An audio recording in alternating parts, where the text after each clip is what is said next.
Good morning, afternoon, or afternoon, maybe evening if you're all the way on the other side of the world.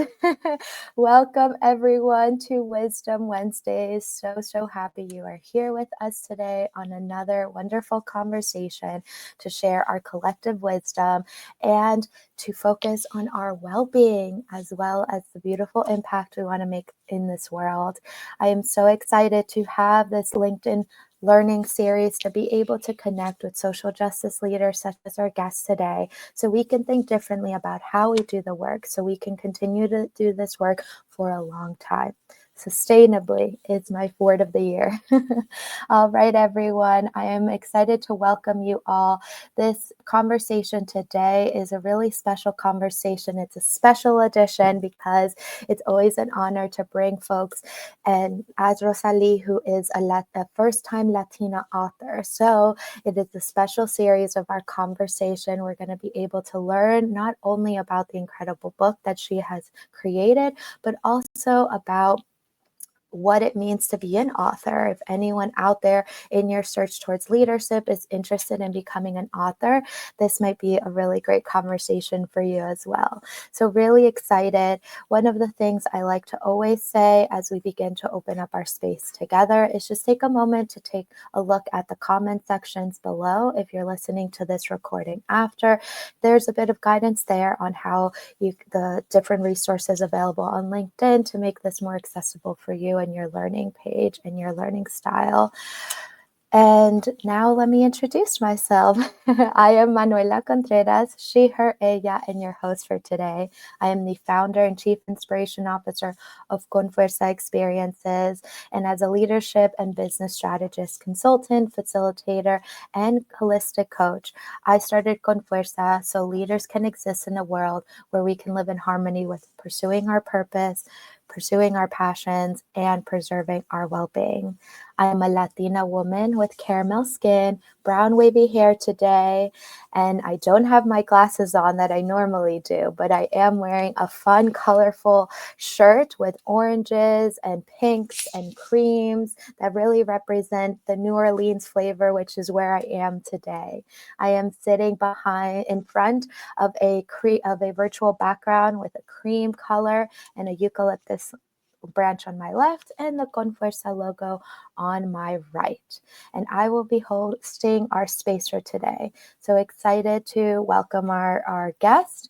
Before we jump in, what I always do is the small grounding. One of the practices and techniques that I use as a holistic leadership and business coach is somatic practices. And for those of you first time joining us, somatic practices are a way to integrate into our body, not just our minds and our emotions, which are crucial to personal and healing and development, but also connecting to our body that stores a lot of the work and knowledge that we may not know and may tell us things before we may even realize. So it's going to be a very simple practice that you can either take back to your personal routine, or maybe that you can incorporate in a morning meeting or a group session with your own team members. So just join me in a way that feels comfortable for you.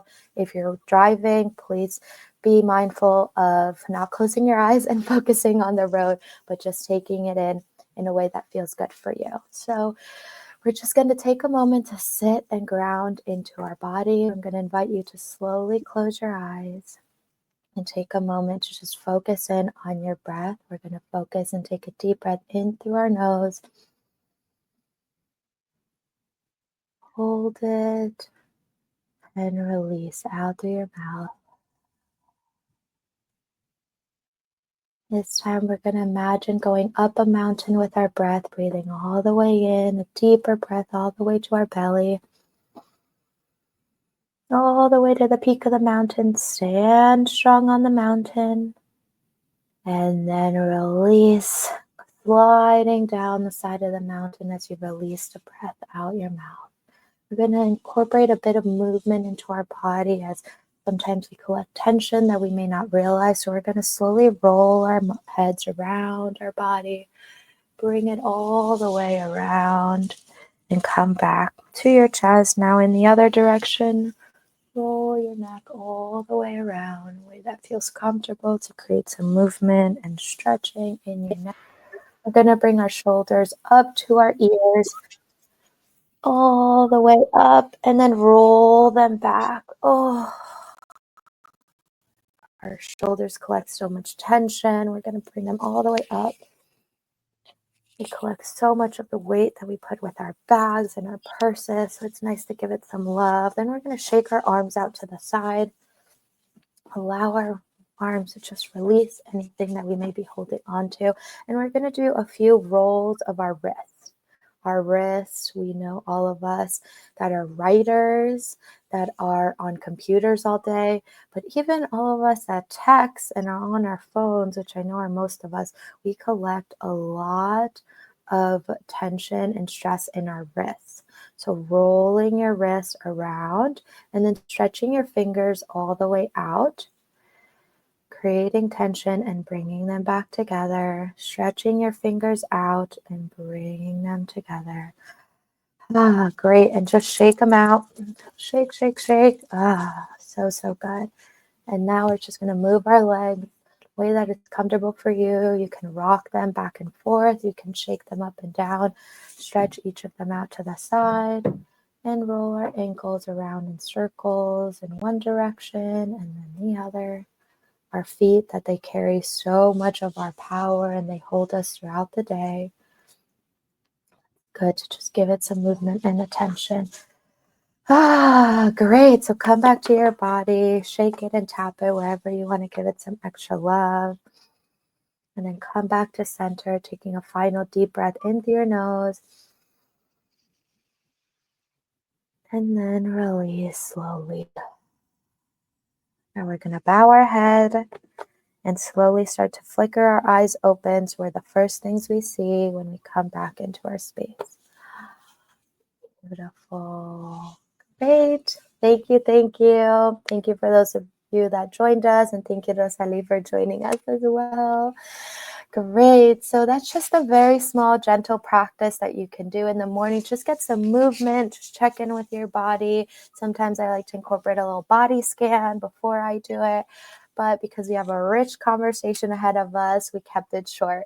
So let's jump in, everyone. As y'all know, we always have conversations that are really centered around social justice and social impact. And for those of you that are wondering, why are we talking about risk? You're going to see that there's risk in everything, which we'll get to. So I'm excited to bring Rosalie. Rosalie and I connected through We All Grow and then Cafecitos con Jefas as we began our entrepreneurship journey and being able to learn how to build these businesses that work for us.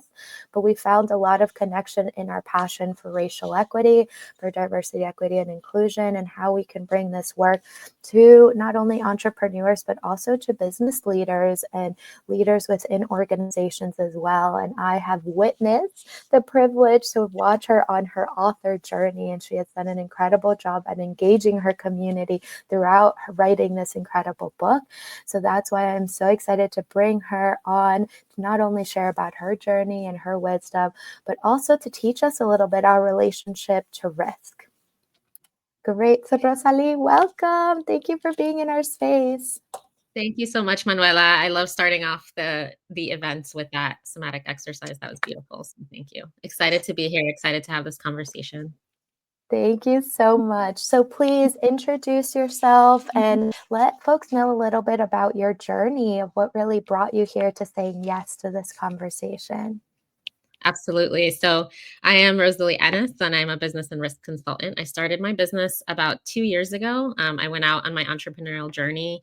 And before that, I was an auditor by trade. So for 13 years, I was in external audit and internal audit and really helping companies manage risk and gaining that technical skill set, the leadership skills, the team skills, and everything within a corporate environment, which worked really well. I learned a ton and got to experience a ton. I got to travel as well to do those audits that I did and got to experience different cultures, different languages, and people as well. And then eventually the path led me to entrepreneurship. And I've always been somebody who's never say never because you don't know what's going to happen, and kind of, open to those opportunities that come your way, and really just trusting that the process is going to take you where it needs to go. Even if there are some moments and challenges along the way, like it will take you where you need to go. And so at one point, it took me to entrepreneurship. I think it was something I had on the radar to do at some point, and it brought me to that moment 2 years ago. And then as I was on that journey of trying to figure out how do I get my message out into the world, how do I bring my technical expertise to help others and to create more impact, a book kept coming up. And so I know we'll get more into the details about the book, but I recently released the book. And so now that's another way to help further the journey of my purpose of helping create more impact and helping create more businesses out there that are successful, especially us that we're creating businesses at record rates. And we really need those tools and the resources to be able to do so. So yeah, so excited to be here. That's a little bit about my journey. And as far as this conversation, like you said, we're very aligned in terms of our values and what we want to see out in the world. And so it felt very natural for me to say yes to this opportunity and to talk about the book and the impact that we want to have. Yes. Rosalie, thank you. And congratulations. This author journey is not easy. And it is incredible to see you in this space representing Latinas, representing social justice leaders and heart-centered leaders, as I call our audience, folks that care deeply about our community and not only want us to prosper, but want us to be whole, want us to be seen, want us to be respected and valued, which is such a core part to this book. So I'm really excited for folks to hear about it and experience it. As I've described the book to so many people as sitting down with a cafecito, a little coffee for those of you who don't speak Spanish, and being able to just chat with a friend. It felt very easy to just be able to learn. And I love the openness of it, of sharing, just like so much of what we talk about in this space. This work, it's ever evolving, and we don't know where our life is going to take us. We don't know where our leadership is going to take us.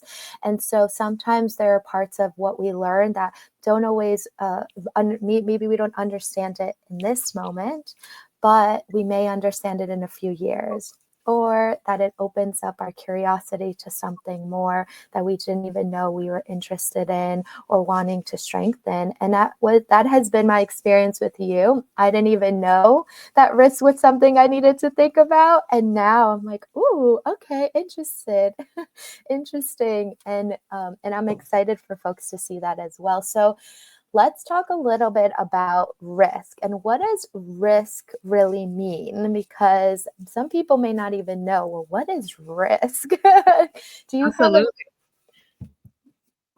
Yes, please share with us. What is risk? One of my favorite topics, obviously. I love talking about risk. So risk at the end of the day is something that I found that people can be a little bit hesitant to open themselves up to. They might want to run away from it, or they don't really want to think about it. They know it exists. They know they're taking risks in their daily lives, in their businesses, if they're entrepreneurs or in corporate environment.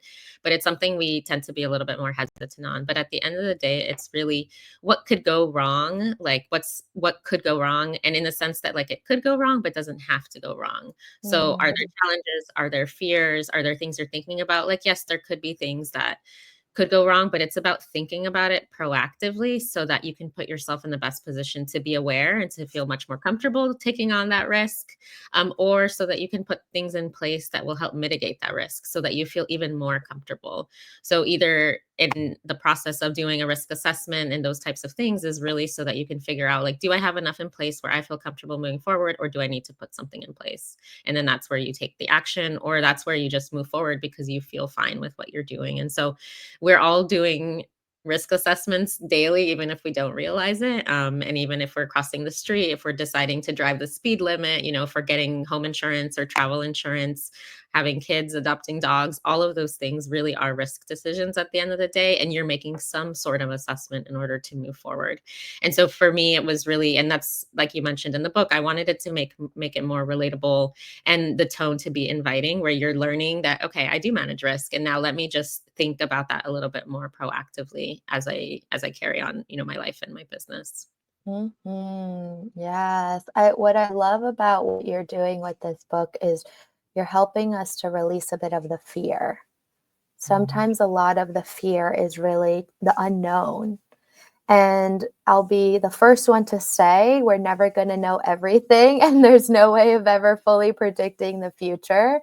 And I have a lot of clients that I work with that have that, oh, come to me, Manuela, but I want to make the right decision, the best decision. I want to know that I will get that position, or I want to know that I'm never going to be hurt, or I want to know I'm never going to be burnt out. And I always say, with all the respect and care, we're never going to know that. We're never going to be able to fully predict the future, but what can we do right now in this moment to support us the best that we can?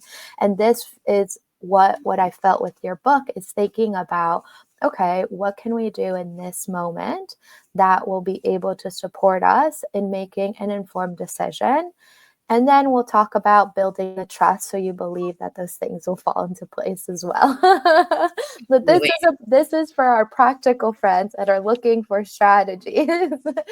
So there's a few different types of risks that you named in the book, and I'm wondering if you could name them here so folks understand a little bit more about the different types of risks that maybe, I'll just quickly say, I think the risk initially I always think of as financial risk, but there are so many other types of risk. So Rosalie, do you mind sharing like the different types of risks? Yes, definitely. And it's something that I start out talking about at the beginning of the book because, like we said, risks are everywhere. There are thousands and thousands of risks. And the goal isn't that you're managing every single one or thinking about every single one. It's really the ones that are important to you. And then there's also layers to risk. And so, depending on what is more important to you, you'll look at the different aspects of it. So, there is financial risk, obviously, like money coming in, money going out. Like, is it actually what you say you have in the bank? Is it sustainable for you? Is it something that will help you get the impact that you want? So there's financial risk. There is strategic risk. So that's really the top layer of like, what is my strategy and what are the risks that are involved in embarking on that strategy? So strategic risk, and then there's operational risk, which is more around the operations that you have in your business. So like, how do you manage your vendors or your customers? How do you hire employees? Things like that. So that takes it a little bit more of a layer down. And then technology risk. So what systems are you using? Like, how are you managing that data? Are you protecting your customer data that you have? Like, what are you sharing or not sharing? And like, what is the system allowing you to do? Like things like access to, as you build teams, you want to make sure that not everyone has admin access to everything and could delete systems or change systems. And so you want to make sure that that's where you want it to be. And then the last one is regulatory risk, which a lot of people hear a lot about. And this is more around compliance. So if you are subject to certain regulations, whether you're in the health industry, if you're a public company, you need to be putting out audits of all of your information and like having an audit done on yourself. And so really thinking about regulatory as well. And so those are the ones. And in the book, I say I don't want anyone to be scared of risk. So it's the acronym of SOFTER without the E. So I want people to think of risks as like, they're a little bit softer. They're not as scary as people make them out to be. And it's helpful if you think about that, much earlier than later when something happens. Yes, exactly. And I know a lot of folks in my community that may be joining are from the nonprofit space, for the philanthropy space. And that last one, the regulatory, is so big. A lot of times there's so many laws and regulations that are consistently changing. And there are a lot of really great resources which we can put in the event notes, in the event page notes, that really help you also having those conversations around how you're learning about it. As a leader, this is really important to learn about these different areas of an institution and of your business. As an entrepreneur, you got to learn all of them. And as a leader within an organization, you get to learn all of them. And you have the opportunity to explore all these different areas.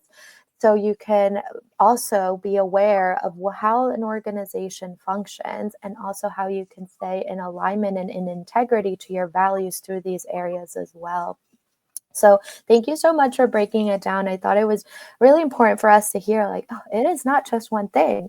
We see it everywhere. And as in businesses too, it's deeply complex, but it's exciting. Beautiful. Let's explore a little bit about your leadership, your book journey. As we talked about, this is a special edition author book tour, because Rosalie is on a book tour, which we'll get to. But we wanted to talk a little bit about, for folks that are interested in maybe starting their own book, or are just curious by the journey that brought you here of this book. I want to ask, like, what motivated you in two parts. One, to write the book, but two, what I love about your book, it is very focused on marginalized leaders, particularly Latina folks. So I'm wondering if you can share a little bit about, why you were motivated to write this book and why towards this audience. Yes. So as I alluded to this a little bit earlier, but as I was starting the business, something that kept coming up was like, how can I have more impact? And like, you're one person at the end of the day. So one-to-one services or consulting projects only go so far. And so a book was a way that you could package all of your experiences, your stories, your expertise, and be able to share them far and wide. And so because that kept coming up, I was like, maybe someday I'll do it. And then the opportunity came up. I got on a call just to learn more. I've always been very, especially my first and second year in business, I was like a sponge. So I was, taking calls on webinars, on podcasts, and just learning everything I could. So I was like, let me just get on the call, see what they have to say, and maybe I'll use information in the future. And then little did I know that as I got on that call, they were gonna convince me that right now was the right time. There was no more like getting ready necessarily. Like I had enough knowledge within me to be able to share, and it was gonna help me have the impact that I wanted to have and to really collect all of that knowledge into a book and to be able to talk to people. Risk, like we said, is something a little that people tend to be hesitant for. And so I felt like putting all of the information in a book and people reading it, they would kind of already take, a few steps forward of like, oh, now I know what she means by risk versus me putting out, a piece of content or like some videos. Like it's hard to kind of grasp, but with the book, it almost accelerates that process. So really accelerating the process, like getting impact. And I was like, this is what I feel like I'm being called to do. And also for our community specifically, like we know that we're underfunded and under resourced. We don't necessarily have the generational knowledge. And so there are a lot of obstacles stacked against us that we see in all the statistics that we see. And so this was my way of enabling us and giving us a tool that could help us by sharing that expertise and sharing another tool that was like, let's add a risk lens to your business. Like, how can that help enable you? And I felt like that was a space that I could help and contribute to. And so that's why I wrote the book, and then also why I dedicated it, specifically to marginalized leaders and women, people of color, queer entrepreneurs, and just trying to give us a leg up. And that's not to say that it's not inclusive of everyone and everyone can't benefit from it, but that's just who I'm targeting. It's also who I represent as a person, and I wanted to, bring my whole self to the book. And I know we'll talk a little bit more about that, but it was really important to me. Yes. Oh, and it is so felt. I just want to acknowledge that. It was absolutely felt. I mean, we just had a great comment. So thank you, Bernalise, that just shared. Thank you for breaking down the concept down into the real world. So it's not so scary anymore. Exactly. It was very much felt and seen. And something that I want to acknowledge too was the back of the book. You had a whole directory. So what I love throughout the book is we got a glimpse of these words in Spanish. And as a bilingual Latina who's always switching back and forth in my mind, I love that. I felt like you were in my brain. But then at the back, for those of you who are wanting to learn more about Spanish or wanting to explore that, you had a whole directory with explaining each of the words that you use throughout the book, which is, such a note to who we are, just such an honor to, how do you say it? A representation of who we are as Latinas in this country and who we are, that we are all encompassing. We are both. And that is definitely felt. So I appreciate your intentions, reach those impacts, and excited to see how folks see themselves in their journey. I love that you said this part about representing your whole person and your own experience throughout this journey. Can you talk a little bit about how your own lived experience really shaped the creation of this book, but also the theories and the story? Because the way you write the book is very unique. It's not like another here's a framework, here's go and apply it.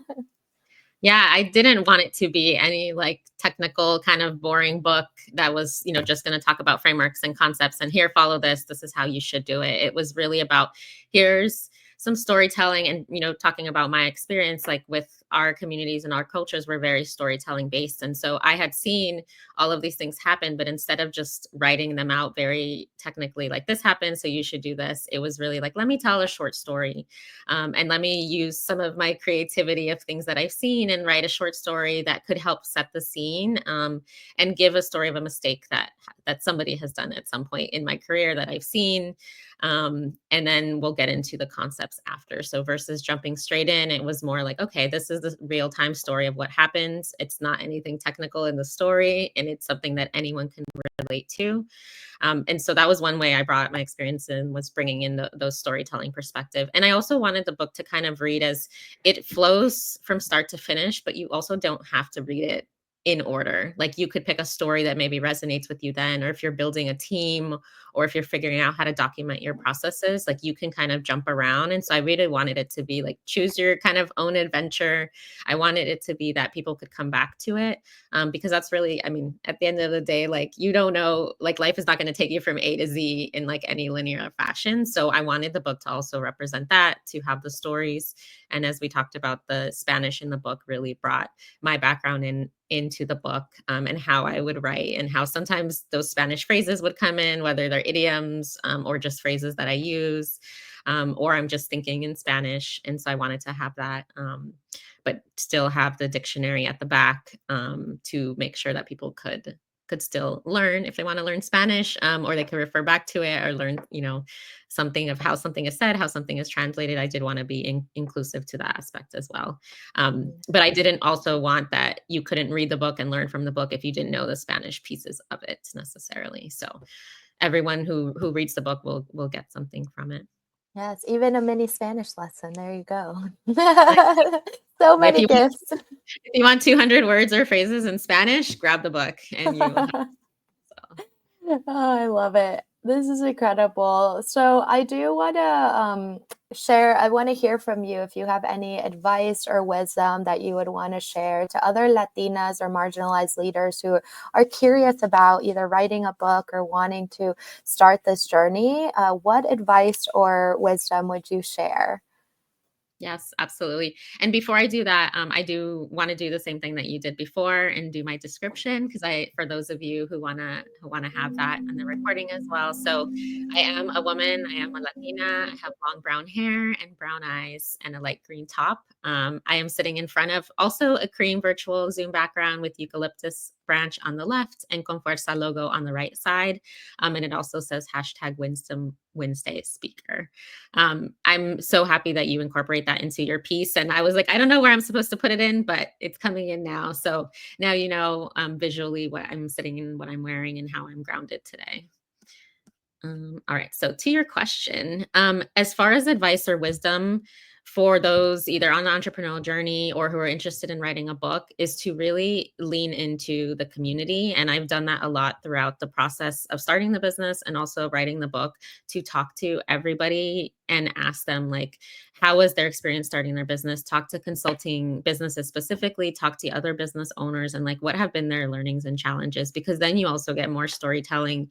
They might be able to open some doors for you or give you some tips or advice that you have. And so I really leaned heavily into community and community resources, because the community is always putting out resources as well. And that goes back to being in the attending the webinars, listening to the podcast and all of that. So really lean into your community, share the experience, because I think a lot of us in the past, we weren't sharing as much. And we're in like a, I guess, sharing era here, where we realize that a lot of us resonate and had a lot of the same stories and the same experiences. And so it really helps elevate us, because now we are, by talking about it openly, we're realizing that we have even more in common than we even knew or thought. And so it can help accelerate, again, the process of building that business, of starting the book. And if you're starting a book, do the same thing, like talk to other authors. That was something that I also have a community of authors, which I never really thought I would have, but has been beautiful, where there's been authors before me that I've leaned into and asked questions to. And then there's authors that are now like writing their books, and they've leaned into me to ask me for advice and insights. And so it's a really beautiful ecosystem that we're creating, and we're allowing for more expansion into creating more Latina authors, more people of color, more people sharing either they're sharing their personal story, they're sharing like their learnings, they're sharing expertise. And so it's a really nice thing to see. So I encourage everyone to, I guess, lean on community at the end of the day would be the advice. Mhm. Ask a lot of questions. I love it. I love it. Thank you for calling us into that. And I love the sharing era. It needs to be on a shirt. I love it. We are definitely in that. We are just, what I see is we're connecting back to our ancestral wisdom with the growth of AI. There's also ancestral intelligence that's also being called into conversation, which I've absolutely love. And this is part of it. This is connecting to our heritage, connecting to our ancestors who have also shared for, so long, the connecting through storytelling and sharing wisdom in circles. And so we are doing that. We are embodying it in this moment, and you're doing that through your book. So thank you for that. So I do want to move us towards what we talk about on these conversations, which is really about the individual responsibility and the systemic responsibilities we have to learning about this topic. And so, our relationship to risk can, as you've shared, and thank you for grounding us in this, it can vary, can shift, can look very differently just depending on who you are. And it's about creating awareness. And so building our relationship to risk, which is what we're here to talk about, can look very differently. And so I want to talk about something unique that I really liked about your book, which is the archetype quiz you had. You had an archetype quiz that really helps us to understand.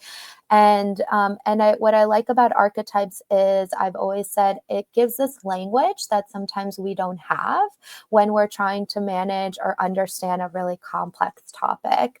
And so I'm wondering if you can tell us a little bit more about the archetypes, not going in depth, because we definitely want folks to pick up that book, but just to help us understand, like, why you chose to do the archetypes, and what folks can learn about these archetypes for themselves.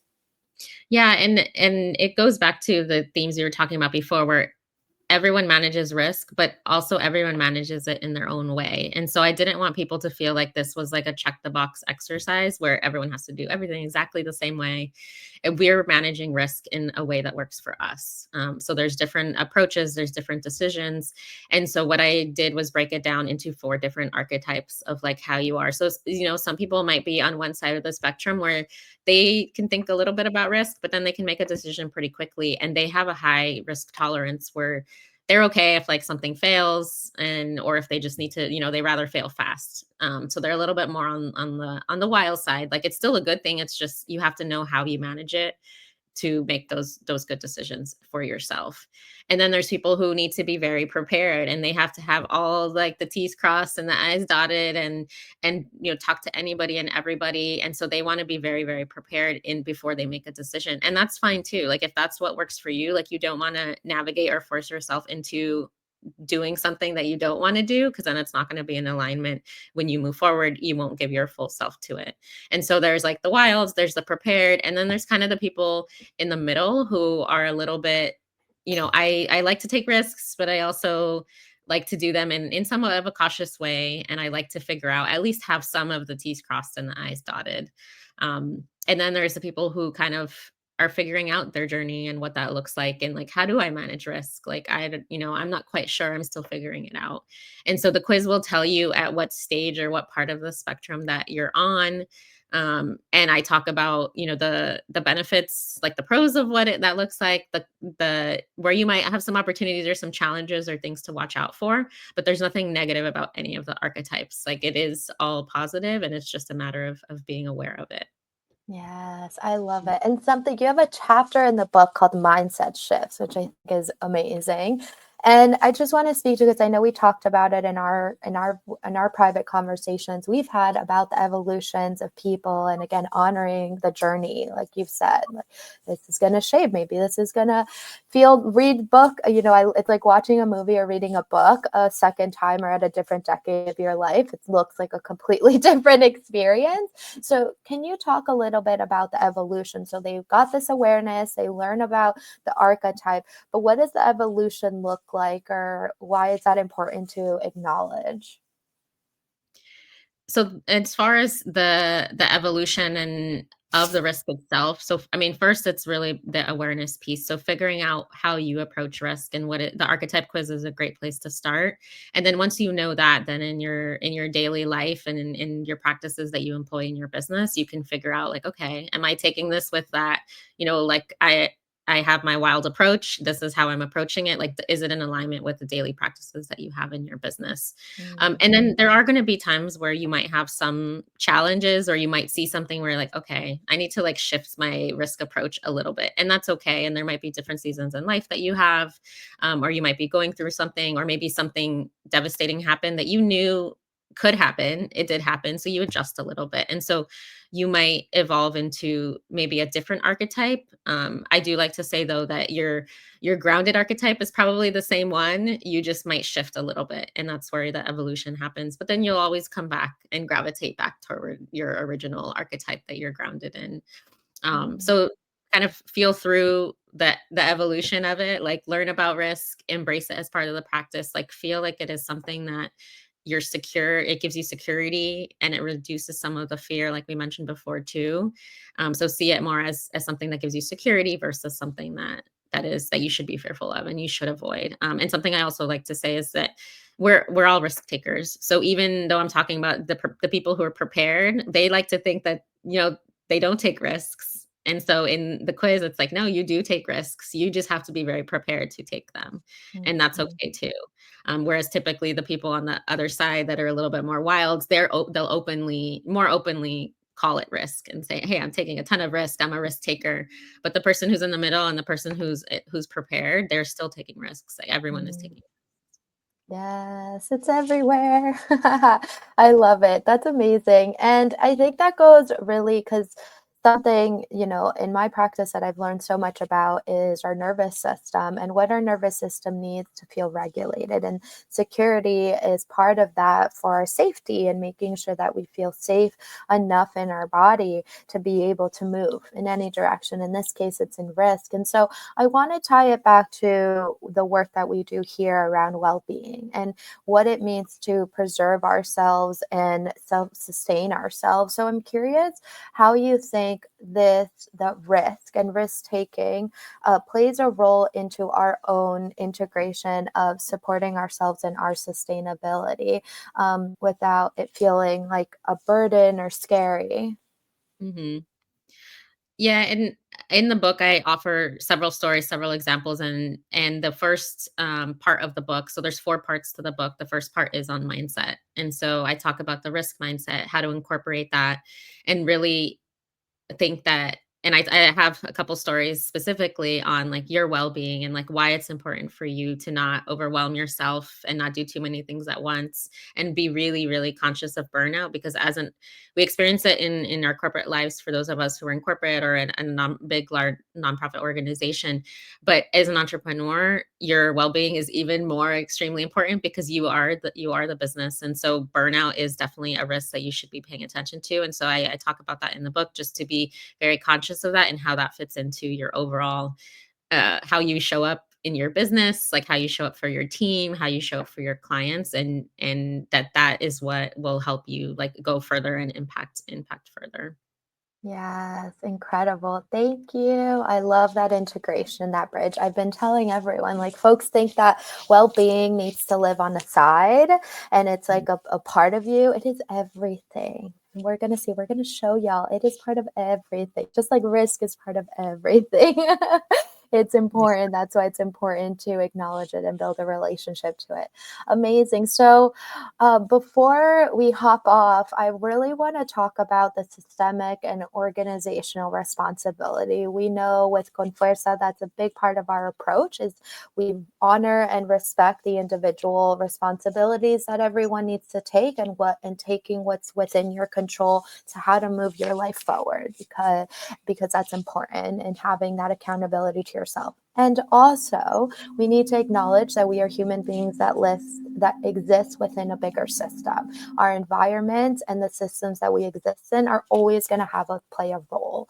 So a lot of folks that listen as well are organization leaders, are folks that are in positions of power and privilege and are able to shift and adjust those systems and organizations to be able to support the individuals. And so I want to call those folks in and really listen to think about, and I'm curious for you, Rosalie, you've existed, I mean, a lot of your stories in the book talk about that experience, like being within a company, being within these organizations, these bigger systems, and what it means to do that. And so I'm curious, from your consulting, you can put your consulting hat on, like what you would advise leaders within these organizations that are wanting to more equitably assess risk for their organizations and institutions. Yeah. And that's something else in the book, that writing from a lens of stories, I'm also writing from a specific point of view. And so it's not just the founder. It's like there could be an IT analyst, there could be a controller, there could be the CPA, there could be the marketing manager. So I'm writing from different points of view because I really wanted to capture that fact that everyone does manage risk. And so if you are an organizational leader, it's a lot about talking to people openly about it and being proactive about it as an entrepreneur, but also as a leader with your team. So you want to gain those skills so that you can pass them on to your team and talk to them openly about risk too. Like figure out what is their archetype so you can also better manage them and their expectations. They can also have a language with which to speak you to.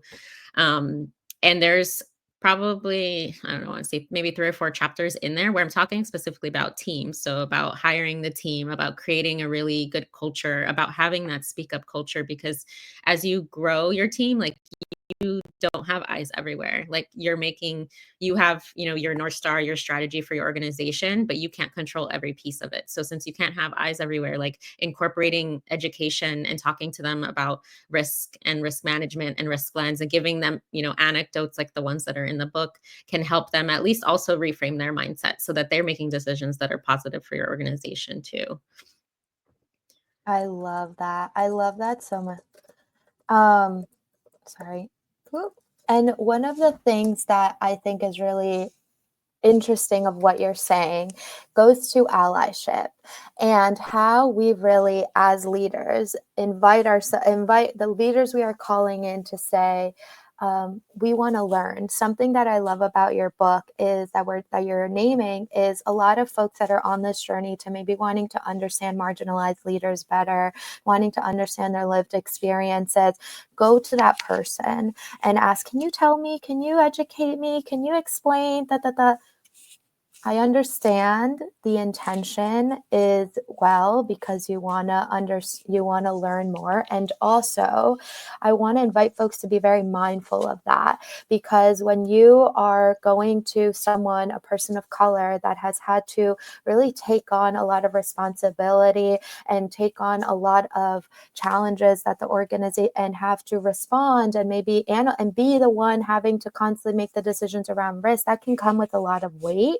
And they may not have the capacity to want to educate you. And that's an important part of having awareness around what it means to be a supportive ally, is knowing when is it appropriate for me to go to someone and ask for them to share their story, or when is it appropriate for me to pick up a book like Rosalie's book that has stories about people, and instead of you having to go to people, you can actually learn from books like this, particularly this book, that tells that story. So you can understand people's lived experience without having to go to marginalized leaders and have them educate you, which can feel really overwhelming. I'm not saying, again, we are all individuals. Some folks may feel excited to educate you on their lived experience, and that is their right, but not assuming that is what a person is open to. So I want to invite us to be really mindful of, and this is a great tool of how to be a supportive leader, is learning from books like this, and particularly Rosalie's book. Do you have any other thoughts, Rosalie, about this, about how maybe some mistakes that well-intended leaders that want to support marginalized entrepreneurs or leaders, like the mistakes they make and what they can do to improve that? Mm-hmm. Yeah, I mean, I think you got it spot on. I would say it is, anytime you are well intentioned, but you're asking them to take on, answering that question, educating you, and that's not necessarily their responsibility. And sometimes we do have the energy to do it, sometimes we don't. One thing that I usually recommend is like, asking people if they're in a space you know, to provide that advice or insight, like have them invite you in versus you just kind of assuming like, hey, I need your, 10 minutes on this and let me just ask you the questions and make you answer it. Like more asking them if they're open to that or if they're in a space to. I think that helps a lot. And at least you feel then like you have kind of that green light to move forward. Because yeah, I mean, it could be that they don't want to at all, or maybe that's just not the right time to ask those questions. So yeah, I would ask to be invited in, I guess. I love it. No, you're right. Incredible. This is so, so special. I want to be mindful of our time and respectful of your time because I know you have a busy, busy day ahead. And for those of you in the Bay Area, this is a really special, there's an event happening, which Rosalie will tell us in a little bit about. But I do want to ask you our last question that we ask every single guest that is in our space is living a life con fuerza is about reclaiming our inner power to live in alignment to our values. So I'm curious, Rosalie, for you, how are you choosing to live a life con fuerza, and what does living a life con fuerza mean to you?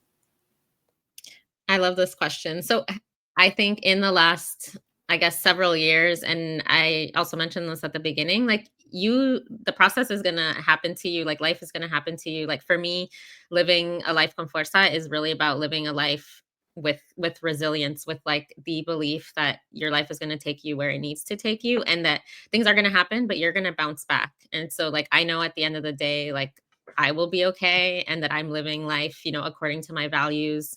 I'm living life with a community that supports me with an ecosystem that I'm building. And so I think I'm kind of set firm belief in that process and I'm like grounded in that now it's like I'm living life con fuerza and with strength and everything is going to work out the way that it's supposed to. And I have the appropriate like support now to also help me with my community and the people around me.